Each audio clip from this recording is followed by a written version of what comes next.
자, 반갑습니다. 이번 시간 회로 이론 보충 시간이라고 생각하시면 좋을 것 같습니다. 제가 예전에 노튼 태분항 회로 해서 올려드린 게 있는데 그때는 예시로만 설명을 좀 드렸었고요. 자, 이번 시간에는 근본적으로 어떻게 도출이 되는지 여러분들과 함께 살펴보는 시간 갖도록 하겠습니다. 이번 시간 구성이 어떻게 될 거냐면 첫 번째로 태분항 회로의 원리에 대해서 한번 살펴보고요.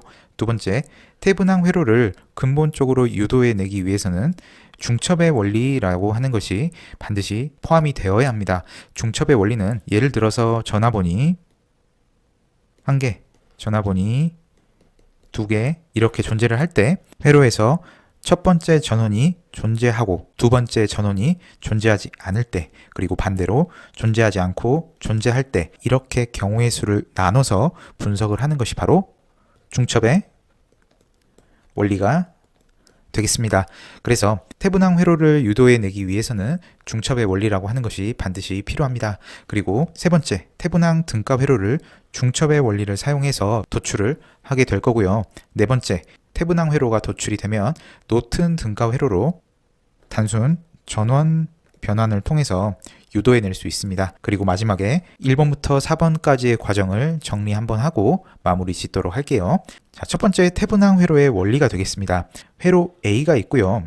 회로 B가 있습니다. 회로 A는 전류원 혹은 전압원으로 구성된 능동소자가 바탕이 된 회로라고 생각을 해주시면 좋을 것 같아요. 물론 여기에 R, L, C도 포함이 되어 있겠죠. 그 다음 회로 B를 한번 보도록 하겠습니다.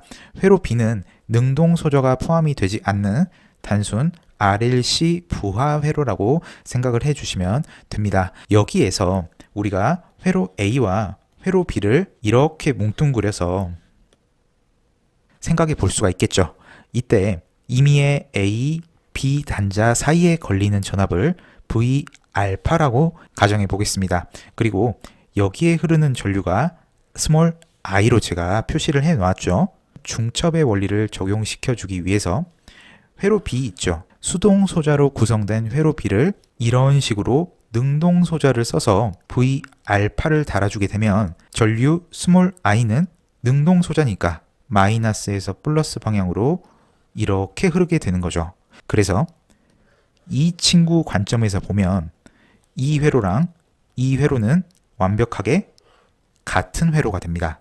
왼쪽에서 보시면 수동 소자이기 때문에 전류가 들어가는 쪽이 플러스고 나오는 쪽이 마이너스가 되겠죠.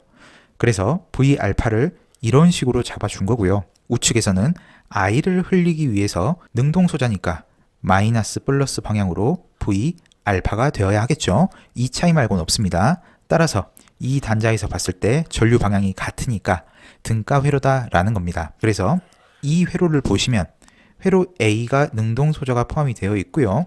회로 B도 능동 소자가 포함이 되어 있습니다.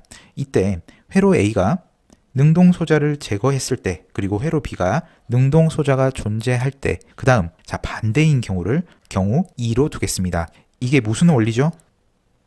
슈퍼 포지션 이라죠. 중첩의 원리가 되겠습니다. 그리고 제가 추가적으로 말씀드릴 게 한 가지가 있는데 회로 A에서 종속 전원도 포함이 되긴 합니다. 회로 이론 같은 경우에는 우리 기판에 들어가는 서킷들 있죠. 자, 이걸 분석하기 위해서 만든 과목이라고 제가 예전부터 누누이 말씀드린 적이 있습니다. 자, 그래서 모스펫이나 트랜지스터 같은 것들은 종속 전원으로서 표현이 됩니다. 그런데 우리 전기하는 사람들은 어떻습니까? 종속 전원들 보기가 쉬운 일은 아니죠. 그래서 전기공학 하시는 여러분들께서는 능동소자라고 하면 종속 전원을 배제한 능동소자라고 생각을 해주시면 될 것 같습니다. 그리고 여기에 부하소자가 제외된 선형 회로라고 제가 말씀을 드렸습니다. 그래서 얘네들은 부하가 아니라 회로에 포함된 임피던스다라고 간단하게 생각을 해주시면 될 것 같아요. 그럼 얘를 기반으로 해서 중첩의 원리 한번 적용시켜 보도록 하겠습니다. 회로 A의 능동 전원을 제거한 다음에 여기에는 선로 성분인 R, L, C가 있겠죠. 얘네를 태분항 등가 임피던스로 바꿀 수 있을 겁니다. 회로 B 같은 경우에 아까 전에는 이렇게 해서 V 알파가 걸렸었죠. 얘는 얘랑 완벽하게 동일한 친구가 되겠습니다. 그럼 마이너스 V 알파가 이런 식으로 걸렸을 때 전류는 이렇게 가겠죠. 능동 소자에서 전류는 마이너스에서 플러스 방향으로 가기 때문입니다.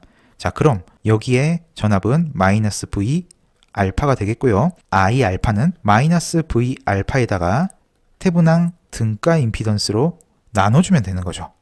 이게 바로 I 알파가 될 것입니다. 그 다음에 회로 A의 능동소자는 그대로 살려두게 되는 거고요. 회로 B의 전압원을 제거시켜주면 되는 거죠.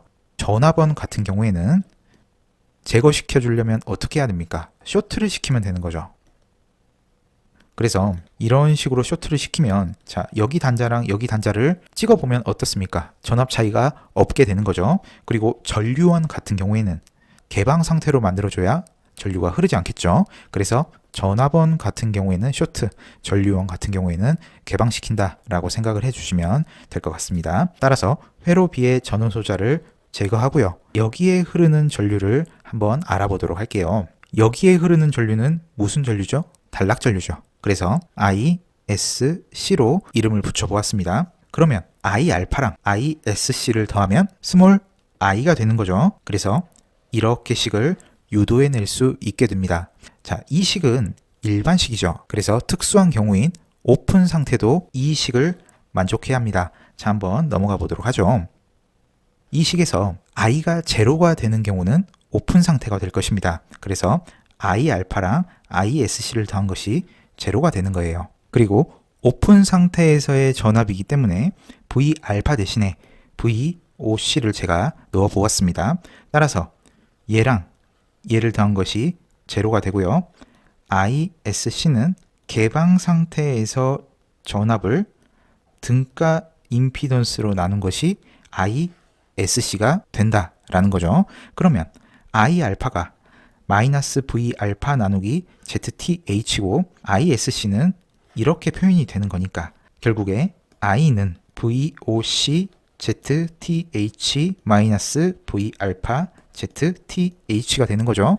그래서 양변에 태분항 등가 임피던스를 곱해주면 IZTH는 VOC 마이너스 V알파가 됩니다. 그래서 양변에 V알파를 다시금 더해주면 IZTH 더하기 V알파는 VOC가 되는 거죠. 그래서 VOC 전압원에다가 I 전류가 흘렀을 때 등가 임피던스를 지나면서 전압 강화가 발생을 하고 그 결과로 V알파가 만들어졌다라는 게 됩니다. 그래서 V알파는 어디에 걸리는 전압이었죠? 회로 B에 걸리는 전압이 되겠습니다. 전류 I가 흐르고요. V알파가 걸리게 되는 회로 B를 이런 식으로 걸어줄 수 있게 된다라는 게 됩니다. 그럼 노튼 회로는 어떻게 유도를 할까요? 이거 있죠. 얘를 전원 변환시켜 준 것이 바로 노튼 회로가 되겠습니다. 전원 변환을 하기 위해서는 VOC에다가 ZTH를 나눠주면 아까도 제가 말씀을 드렸죠. 이게 ISC가 됩니다. 이 식 보이시죠? 그래서 전류원으로 ISC가 이 방향으로 흐르게 되는 거고요.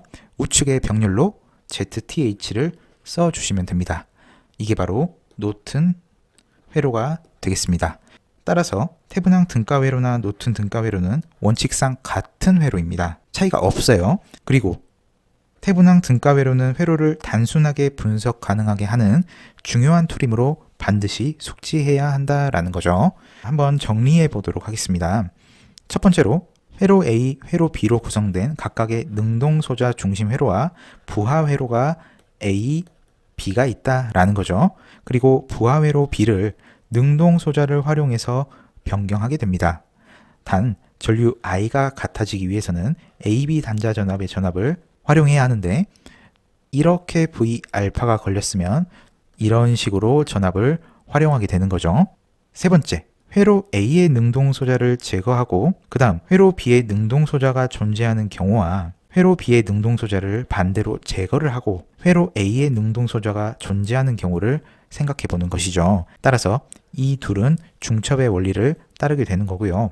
경우 1의 경우 전류가 이렇게 만들어지게 되는 거 여러분들 살펴보셨죠? 그 다음 경우 2 같은 경우 ISC가 도출이 됩니다. 그래서 이 둘을 합치면 전류 I가 만들어지게 되는 거고요.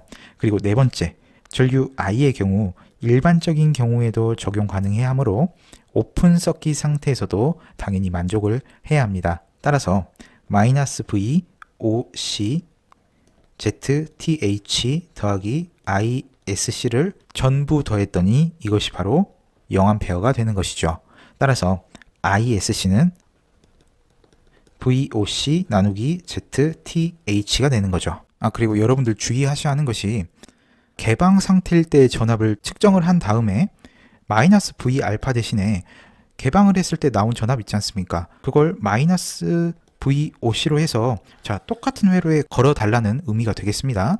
자, 그 다음에 얘가 완성이 됐으니까 I 알파 더하기 ISC가 마이너스 V 알파 ZTH 더하기 VOC ZTH는 I가 되죠. 자, 양변에 ZTH를 곱하고 VOC는 ZTH I 플러스 V 알파가 되는 거죠. 이게 바로 태분항 등가 회로를 구성하는 식이 되겠고요. 전원 변환을 해서 노튼 회로를 만든다 라고 생각을 해 주시면 될 것 같습니다. 태분항 노튼 회로 끝냈고요. 다음 시간에는 단권 변압기 원리에 대해서 여러분들과 살펴보는 시간 갖도록 하겠습니다. 자, 여기까지 해서 이번 시간 마무리 짓도록 할게요. 부족한 강의 시청해 주셔서 감사합니다.